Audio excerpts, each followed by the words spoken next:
हाल ही में इंडिया पर लगाए गए 50% टैरिफ्स ने ग्लोबल ट्रेड में हलचल मचा दी है।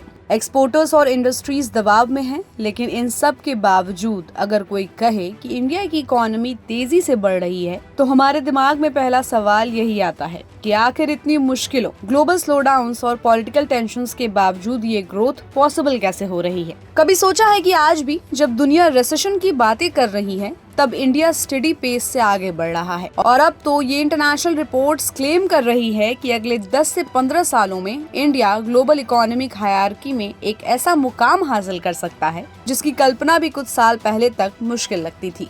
अर्नस्ट एंड यंग की ताजा रिपोर्ट ने साफ कहा है कि 2038 तक इंडिया अमेरिका को पीछे छोड़कर दुनिया की दूसरी सबसे बड़ी इकोनॉमी बन सकता है। इकोनॉमी वॉच अगस्त 2025 रिपोर्ट के मुताबिक अगर करंट मोमेंटम जारी रहा तो 2030 तक इंडिया की जीडीपी परचेजिंग पावर पैरिटी यानी कि पीपीपी टर्म्स में $20.7 ट्रिलियन तक पहुंच सकती है और 2038 तक ये $34.2 ट्रिलियन के करीब होगी। इस प्रोजेक्शन के हिसाब से इंडिया चीन के बाद दुनिया की दूसरी सबसे बड़ी इकोनॉमी बन जाएगा।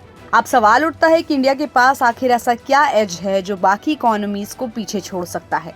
तो इसका पहला और सबसे बड़ा एडवांटेज है हमारा डेमोग्राफिक प्रोफाइल। आज इंडिया की मीडियन एज सिर्फ 28 साल 8 महीने है, यानी हमारे पास एक बड़ा वर्कफोर्स है जो न सिर्फ प्रोडक्टिव है बल्कि ग्लोबल इकोनॉमी को सस्टेन करने के लिए भी कैपेबल है।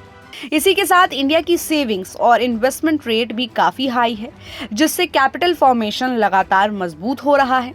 Government debt to GDP ratio भी धीरे धीरे गिर रहा है। 2024 में ये करीब 81.3% था और 2030 तक इसके 75.8% तक आने की उम्मीद है।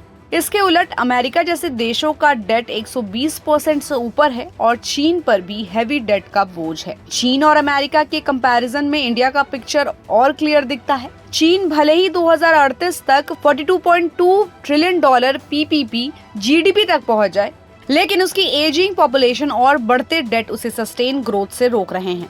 अमेरिका में भी राइजिंग डेट और स्लो ग्रोथ पैटर्न दिख रहा है। वहीं जर्मनी और जापान जैसी डेवलप्ड इकोनॉमीज एजिंग पॉपुलेशन और ग्लोबल ट्रेड डिपेंडेंसी की वजह से अपनी कैपेसिटी खो रहे हैं।